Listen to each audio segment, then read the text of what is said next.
G'day guys, Mick from Mick's Butchery Service. Today I'm going to show you how to bone out a lamb flap. So let's get into it. Need to take out that bone.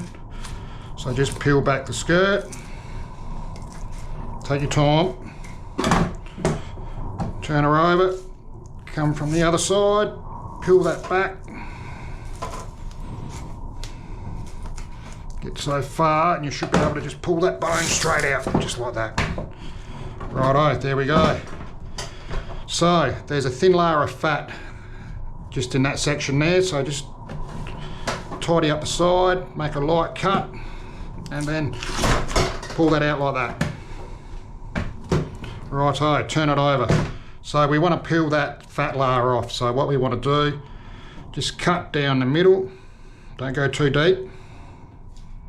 Take your time. Right, pull that back like that. Do the other side, might have to peel that back a little bit there. And then, just like that. Righto, trim that fat out there, turn it over. Any fat anywhere, just trim it out. Just like that. There.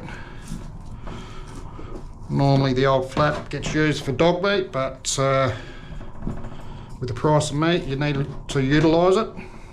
Righto, so there we go. So that's the flap boned out. So could you use it for lamb bacon? Why not? Right, I've got another one here that I prepared earlier. So what I'm going to do, put that in there like that, roll her up, just like that. I'll cut her in half, see what it looks like.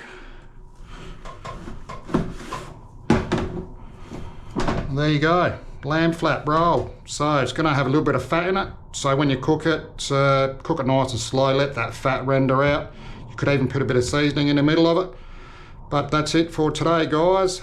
So if you want any more information, go to mixbutchery.com. Contact details are there. So thanks for watching, have a good day, see you later.